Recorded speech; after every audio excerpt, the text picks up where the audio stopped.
तो चलिए आज हम जानते हैं लॉन्ग क्वेश्चन के बारे में। तो लॉन्ग क्वेश्चन जो कि पहला टेस्ट हुआ था उसी का है।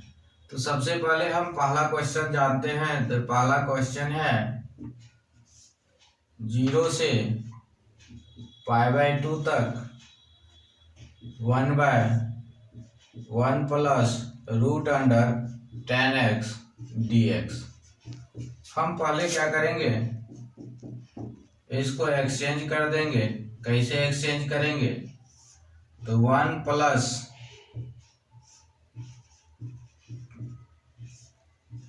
tan को लिख देते हैं sin/cos और i इक्वल 0 से π/2 तक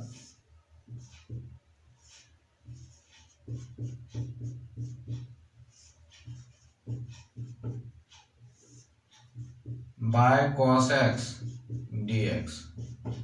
तो ये आपका ऊपर चले जाएगा i इक्वल 0 से π/2 तक √cos x बटे √cos x plus √sin x dx। प्राय क्वेश्चन आपका यही दिया रहता है। ये क्वेश्चन एक अलग टाइप का इसीलिए यहाँ पे दे दिया है। तो हम क्या करेंगे, पहले तोड़ के यहाँ तक पहुंच जाएंगे। कोई भी क्वेश्चन यही रहता है तो यहीं से हम प्रॉपर्टी यूज कर लेते हैं। इसमें थोड़ा सा आगे करके दिया है तो इसीलिए थोड़ा सा आपको ध्यान रखना है कि पहले इसको तोड़ के यहाँ पहुंचना है। पहुंचने के बाद होता क्या है, दोनों लिमिट को ऐड करना पड़ता है। पहला लिमिट है 0, दूसरा लिमिट है π/2। ये दोनों लिमिट को ऐड कर देंगे तो हो जाएगा π/2। अब हम हर जगह से x को हटा करके वहां पे यही लिख देंगे π/2 माइनस x। यहाँ cos था, यहाँ से x हटाएं, उसके जगह लिख देंगे π/2 माइनस x। इसमें आइए, इसमें से भी cos हम हटा देंगे, उसके जगह लिखेंगे π/2 माइनस x। यहाँ से भी हम cos हटा देंगे, इसके जगह लिखेंगे π/2 माइनस x dx। चलिए थोड़ा सा और आगे आते हैं।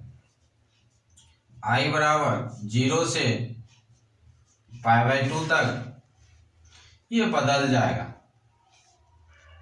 यहाँ cos है तो ये sin हो जाएगा, यहाँ cos है तो sin हो जाएगा, यहाँ भी sin है तो ये cos हो जाता है। याद रखिए tan है तो cot हो जाता है, cot है तो tan हो जाता है, sec है तो cosec हो जाता है, cosec है तो sec हो जाता है। इसके बाद हम क्या करेंगे, ये दोनों का हर पहले हम देखेंगे क्या सेम है। हाँ, दोनों का हर सेम है, सिर्फ आगे पीछे करके लिखा होगा। हर सेम रहने से आपको जोड़ने में आसानी होगा। सभी क्वेश्चन में जोड़ना ही पड़ता है, इस टाइप का जब भी आता है जोड़ना ही पड़ता है। और अगर हर सेम रहे तो जोड़ और ही आसान हो जाता है। सिर्फ अंश को जोड़ दीजिए, हर जो है वही रहने दीजिए। ये है 0 से कहाँ तक, π/2 तक। तो जोड़िए, इसका अंश देखिए क्या है, √cos x, एक का अंश क्या है, √sin x। अब नीचे में तो दोनों का एक ही है। बोलिएगा सर आगे पीछे करके लिखा हुआ, यहाँ cos पहले यहाँ cos बाद में है, तो उससे कोई फर्क नहीं पड़ता। आप किसी को भी आगे पीछे प्लस में लिख सकते हैं। तो हम इसको लिख दिए,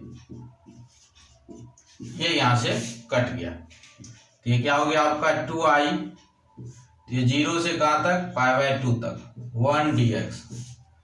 2i 1 का क्या होता है x, 0 से कहां तक, π/2 तक। तो यहां से हो गया 2i π/2 माइनस 0 i इक्वल, ये 2 उधर जाएगा तो π/4। ये ध्यान रखिएगा, ये टाइप का क्वेश्चन ऑब्जेक्टिव में भी पूछा जाता है तो हमेशा याद रखिएगा इसका आंसर क्या होता है, π/4 होता है। ठीक है, क्या होता है इसका आंसर, π/4 होता है। तो आप आसानी से इसको याद रख सकते हैं। ठीक है, तो हम चलते हैं अब दूसरा लॉन्ग क्वेश्चन जो कि हम मैट्रिक्स से दिए थे। उसके बारे में अब हम जानते हैं। ठीक है, फर्स्ट लॉन्ग क्वेश्चन तो हो गया। अब लॉन्ग क्वेश्चन का हम दूसरा लेते हैं जो कि मैट्रिक्स से था और ये इक्वेशन वाला चैप्टर से था, यानी कि इक्वेशन को हल करने वाला है। वैसे इक्वेशन को तो दो विधि से हल किया जाता है, मैट्रिक्स से और डिटर्मिनेंट से। तो यहाँ आपको हल जो है वो मैट्रिक्स मेथड से ही करना है, क्योंकि आपके सिलेबस में मैट्रिक्स मेथड ही है, डिटर्मिनेंट मेथड आपके सिलेबस में नहीं है। इसीलिए हर हमेशा आप इसका सॉल्यूशन जो है मैट्रिक्स मेथड से ही कीजिएगा। तो मैट्रिक्स मेथड में सबसे पहले एक मैट्रिक्स बनाना पड़ता है। तो मैट्रिक्स आप इजीली बना लीजिएगा। यहाँ देखिए क्या है, 3, इसमें x के साथ 1 है तो 3 लिखे, 1 लिखे, इसमें नहीं है x तो 0 डाल दिए। यहाँ क्या है, 4 है, यहाँ क्या है -2 है, यहाँ क्या है 2 है, इसमें यहाँ क्या दिया हुआ है 2, यहाँ क्या दिया हुआ है 6, यहाँ क्या दिया हुआ है 3, तो लिख दिए यहाँ से। अब उसके बाद हम वेरिएबल लिख देंगे। वेरिएबल क्या है बताइए, वेरिएबल है इसमें x, y और z।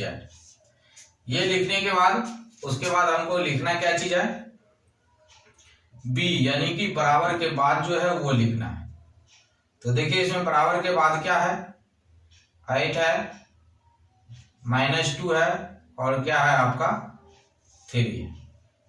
ये लिखने के बाद आपको इसका कोफैक्टर लिखना है, a11, a12, a13, a21, a22, a23, a31, a32, a33। तो चलिए हम इसको निकालने जानते हैं कि इसको हम किस प्रकार से निकालें। ठीक है, अब जैसे कि ये देखिए ये बहुत खराब तत्व है। अगर आप जानते हैं ये तत्व किसी के साथ डाल देते हैं तो बाकी बचे तत्व को भी ये क्या कर देता है, खराब कर देता है।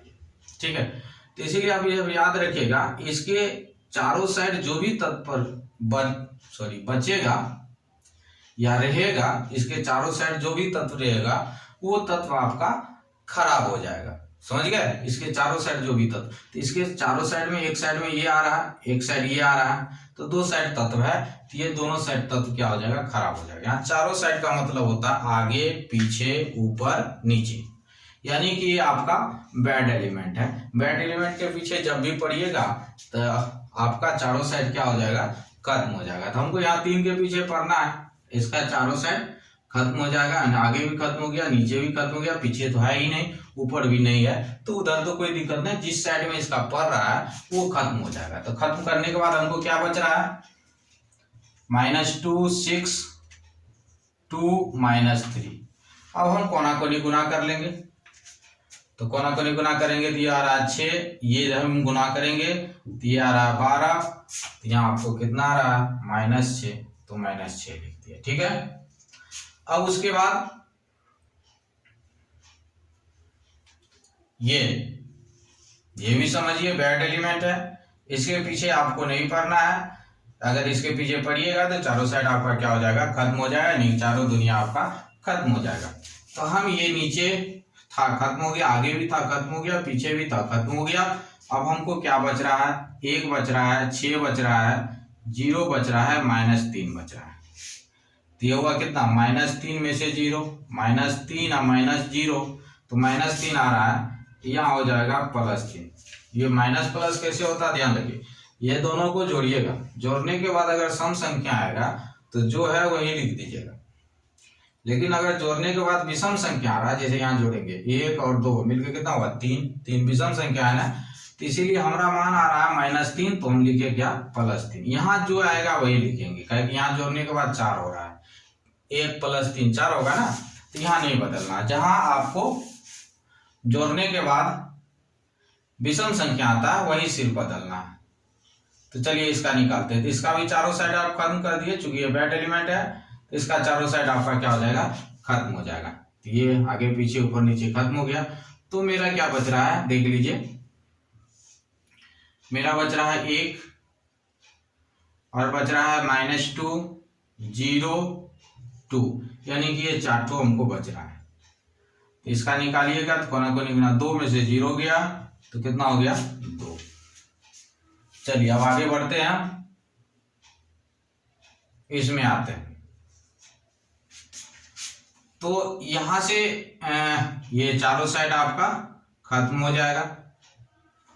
तो क्या बचा आपका, क्या बच रहा है, ये खत्म हो गया, ये खत्म हो गया, क्या बचा आपका 4 2 2 -3। तो कोना कोनी गुना कीजिए, -12 ये -4 तो -16 आ रहा है। यहाँ हो जाएगा आपका +16, क्योंकि जोड़ने के बाद विषम संख्या हो रहा है। 2 + 1 3 विषम संख्या ना, इसीलिए +16 हो गया। अब हम ये -2 का भी निकालेंगे। तो -2 का आप प्राप्त कर लीजिए, यहाँ से कोना कोनी गुना, -2 का भी हम याद कर लेते हैं। यहाँ बचा 3 2 0 -3। चलिए कोना कोनी गुना कीजिए, ठीक कितना हुआ -9 -0। तो -9 -0 3 3 9 हुआ, तो -9 -0 यानी कि -9 ही रहेगा। अब अगला में ये 6 का हम निकाल लेते हैं। तो इसका भी चारों साइड खत्म, ये खत्म ये खत्म, क्या बचा 3 4 0 2, तो 6 -0 यानी कि आपका आंसर 6 आ रहा है। तो यहाँ लिखेंगे -6। अब अगला में इसका निकालेंगे। तो उसी तरह से चारों साइड आपको खत्म कर देना है। तो ये कोना कोनी गुना होगा, तो ये 24, ये हो गया -4, तो माइनस माइनस प्लस 24 4 क्या हो गया आपका 28। 24 4 कितना हो गया 28। इसके बाद अगला माजिए, इसका निकालिएगा सेम तरीका से। तो ये खत्म, ये चारों साइड आप उसी तरह से खत्म कर लिए जो हम बताए थे, क्योंकि वेट एलिमेंट है तो ध्यान रखिएगा। उसी तरह से इसका निकाल लिया। तो कितना हुआ 36 18 में से गया 2, तो हमको आ रहा है 16, तो यहाँ लिखेंगे -16। फिर लास्ट बच रहा है, लास्ट का भी हम निकाल लेंगे। यहाँ आ रहा -6 -4 तो -10। ठीक है, कोई दिक्कत नहीं ना, आप आसानी से इसका निकाल सकते हैं। अब हम क्या करेंगे, यहां तक निकालने के बाद हमको एडजॉइंट इसका लिख लेना। एडजॉइंट लिखना बहुत ही इजी है, आसानी से आप लिख सकते हैं। जो जो मान आया है वो आप लिख लीजिए। क्या आया है -6 आया है, फिर क्या आया है 3 आया है, फिर क्या आया है 2 आया है, फिर क्या आया है 16 आया है, फिर क्या आया है -9 आया है, फिर क्या आया है -6 आया है, कितना आया है 28 आया है, -16 और ये हो गया -10 का ट्रांसपोज। ट्रांसपोज का मतलब ये हो गया कि रो किस में आ जाएगा, कॉलम में आ जाएगा। रो आ गया कॉलम में, ठीक है। रो किस में आ गया, कॉलम में आ गया, तो ये इसका क्या कहलाएगा, ट्रांसपोज कहलाएगा। ये निकालने के बाद आपको इसका एडजॉइंट निकाल लेना। क्या निकाल लेना है, सॉरी डिटरमिनेंट निकालना है। निकालने एडजॉइंट तो निकाल चुके हैं, डिटरमिनेंट निकालना आसान है। ऊपर वाला जो रो है, ऊपर में जो हम निकाले ये ऊपर वाला के साथ हम क्या कर देंगे, गुना कर देंगे। तो चलिए गुना कीजिए, 36 क्या हो गया 18, तो आया -18। फिर कितना हुआ 4 दिया 12 आ गया 12। फिर लास्ट वाला क्या कीजिए, ये 2 × 2 4, तो ये हो गया -18 + 16 यानी कि आंसर हो गया -2। ये निकालने के बाद आपको क्या करना है,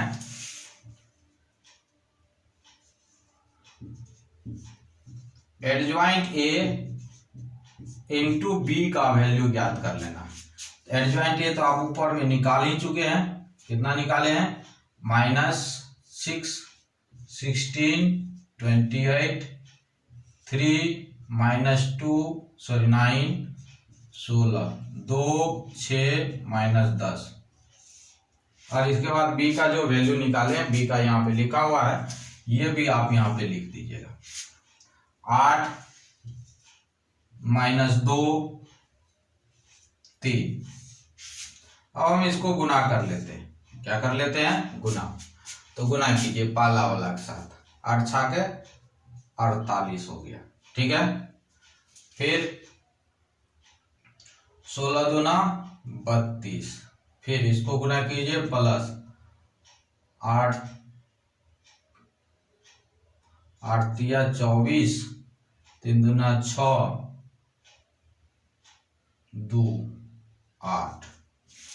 ठीक है, अब दूसरा रो से गुना कीजिए, 8 तिया 24, 9 दूना 18, और ये हो गया 16 तिया 48। नेक्स्ट में कीजिए, ये हो जाएगा 8 दूना 16, 6 दूना 12, सॉरी ये बीच में तो माइनस गुना माइनस प्लस हो जाएगा। 6 दूना कितना हो गया 12, माइनस गुना माइनस प्लस, और ये हो गया -30। ठीक है, अब आप इसको ऐड करके लिख लीजिए कितना आ रहा है। यहाँ देखिए कितना होगा 80, 4 बच रहा है। यहाँ ये दोनों को जोड़िए, 8 4 कितना होगा 12 4 42, तो यहाँ आपको -6। यहाँ कीजिए कितना होगा 28, यहाँ आपको -2। ठीक है, तो ये हम प्राप्त कर लेंगे एडजॉइंट ए इंटू बी। ये क्यों प्राप्त करते हैं आगे भी आपको जरूरत पता चल जाएगा कि हम क्यों निकालेंगे।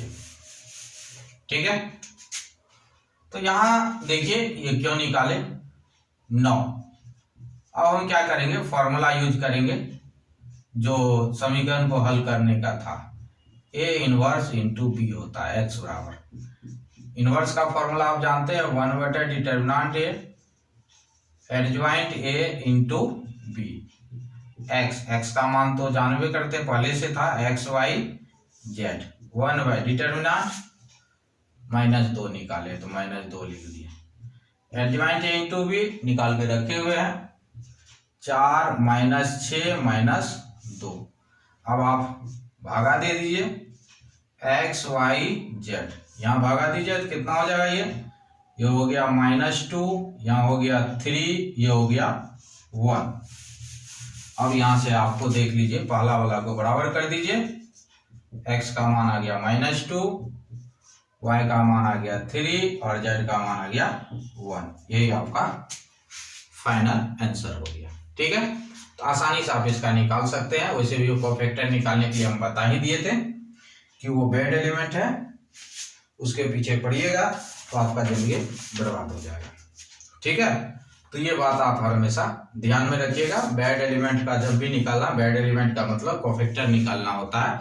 आप हमारा भाषा में, मैथमेटिकल भाषा में तो कोफैक्टर होता है, आप भी बेड एलिमेंट मत लिखिएगा एग्जाम में, बेड एलिमेंट नहीं होता वो, तो बेड एलिमेंट हम निकालने के लिए समझाए हैं। ठीक है, तो चलिए हम अगला क्वेश्चन लेके चलते हैं। ये क्वेश्चन तो हो चुका है, अब हम नेक्स्ट क्वेश्चन में आते हैं। ये एक्स वाई जेड का मान निकल चुका है, यही एक्स वाई जेड का मान आपको निकालना था। ठीक है, तो चलिए हम अगला क्वेश्चन लेके चलते हैं। तीसरा नंबर क्वेश्चन है, इसमें एलएचएस था आपका कॉस, फिर है tan इनवर्स, फिर है साइन कॉट इनवर्स x। इस टाइप का क्वेश्चन जब भी आता है तो आप उसको कैसे बनाइएगा, देखिए इसके लिए आप एक ट्रायंगल बना लीजिएगा। क्या बना लीजिएगा, ट्रायंगल। तो ये इसके नीचे में कुछ नहीं तो ये है, ये है मेरा कोट। कोट बराबर अंडर मैट्रिक में फॉर्मूला पढ़े होंगे, कोट बराबर होता है b/p, यानी कि ऊपर वाला b होता है तो b का मान यहाँ x दिया हुआ, b का मान क्या दिया हुआ x, और p का मान 1 दिया हुआ, तो आप h निकाल लीजिए। h होता है p² + b²। निकाल लिए। निकालने के बाद ये दो ठो तो पहला वाला है वैसे लिखिएगा, और ये वाला देखिए चूंकि पहला इसका साइन है तो इसको भी हम साइने में लिख देंगे। लिखने के लिए अब आप त्रिभुज का यूज कीजिए। त्रिभुज में साइन बराबर होता है p/h, तो p का मान इस फिगर में 1 है और h का मान है 1 + x²। ठीक है, अब देखिए यहाँ से ये दोनों क्या है, सेम है ना, तो सेम में आइडियल का प्रॉपर्टीज कहता है अगर सेम रहता है ना तो वो खत्म हो जाता है। तो ये दोनों आपका यहीं से खत्म हो गया, आपका क्या बचा 1 प्लस एक्स स्क्वायर। ठीक है, अब हम फिर वही टॉपिक यूज करेंगे, मतलब एक ट्रायंगल हम ड्रॉ करेंगे और ट्रायंगल में ये इसको हम एंगल दर्शा देंगे। ये है 10 बराबर होता है मैट्रिक के अनुसार P बटे B होता है।